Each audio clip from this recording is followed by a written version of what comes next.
Bonjour, bonjour! Pensez à vous abonner et à partager la vidéo, ça m'encourage beaucoup à continuer. On parle de plein de choses. Dieu, Christ, les diverses religions dans le monde. Mais au final, pourquoi? Mais où va-t-on? Quel intérêt de parler de tout ça? C'est bien mignon là, mais pourquoi s'évertuer à vouloir prêcher sa bonne parole? Sa bonne parole à soi. Et pas celle du voisin. De toute façon, c'est toujours nous qu'on a raison. Et surtout quand on croit en rien. Parce que croire, c'est pour les faibles, ceux qui sont obligés de trouver des copains imaginaires.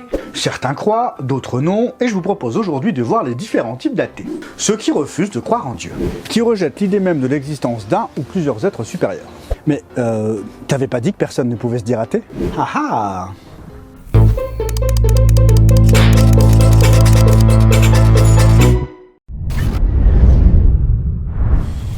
Dans un épisode précédent, je disais que personne ne peut se dire vraiment athée, parce qu'un athée véritable a nécessairement la vérité. Pour affirmer que Dieu n'est pas, une personne doit avoir parcouru tout l'univers, dans toutes les époques et dans toutes les dimensions, de l'infiniment grand à l'infiniment petit. Bon, si ça se trouve, Dieu, il est pas plus grand qu'une bactérie, et il vit sur la Lune d'une toute petite planète très vieille au fin fond de l'univers. Pourquoi pas? Admettons que cette personne ait réellement parcouru l'univers et n'ait rien trouvé. Un athée, dans sa démarche, aura donc logiquement éliminé toute possibilité de contestation. Mais alors, on est quoi si on n'est pas athée? Eh bien, on est soit antidéiste, je ne crois pas en l'existence d'un Dieu créateur, ou antithéiste, je ne crois pas en l'existence d'un Dieu qui aurait organisé sa création. Ces deux groupes peuvent regrouper toutes les personnes qui se disent athées. Ensuite, il y a les croyants. Ils ont la conviction profondément ancrée de l'existence d'un Dieu. Ils ont la foi, la ferme assurance des choses qu'on espère, la démonstration de celles qu'on ne voit pas. Hébreux 11.1.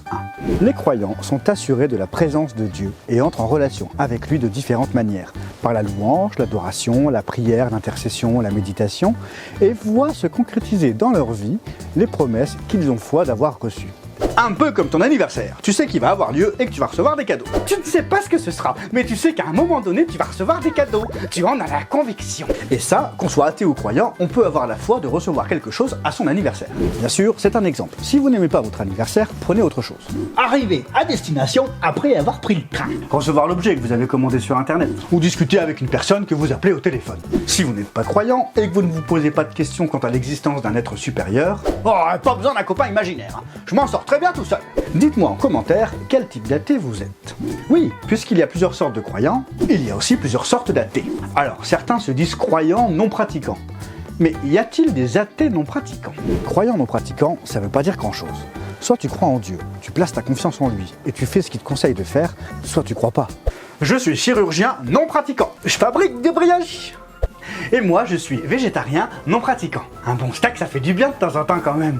Alors donc, les différentes sortes d'athées. La première catégorie sont les athées immoraux. Un voleur aimerait bien qu'il n'y ait pas de gendarme. Un mauvais élève, qu'il n'y ait pas de prof. Un criminel, qu'il n'y ait pas de loi. Ce genre de personne n'est pas fiable. Et le témoignage qu'on entend d'eux n'est vraiment pas glorieux. Entre ivrognerie, mensonge, colère, dispute. Ces personnes sont fermées à toute discussion. Leur parler de Dieu, c'est comme les agresser. Elles sont simplement incapables d'écouter. Certains ont un voile devant leurs yeux, mais eux, c'est carrément un mur en béton armé. Rejet total de Dieu.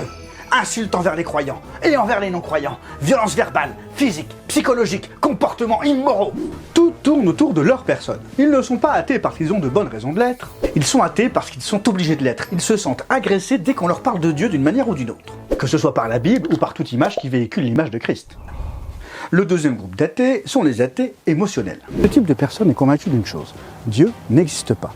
Ils n'ont pas de raison particulière pour affirmer cela, c'est juste qu'ils se laissent contrôler par leurs émotions, leurs feelings. Ils ne veulent pas de Dieu, ils n'aiment pas Dieu, et comme ils préféreraient qu'il n'y ait pas de Dieu, ils affirment qu'il n'y a pas de Dieu. Un peu comme une autruche, elle refuse de voir ce qu'il y a autour d'elle. Et comme elle ne veut plus voir ce qui la dérange, elle enterre sa tête dans le sable.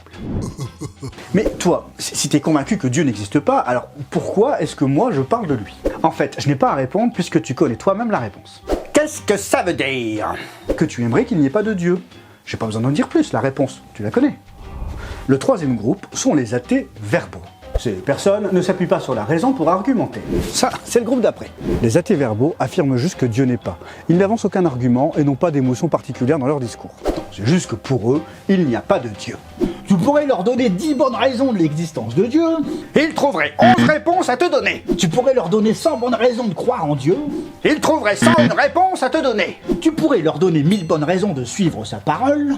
Ils trouveraient 1001 réponses à te donner. Tu pourrais leur poser des... Oui, on a compris.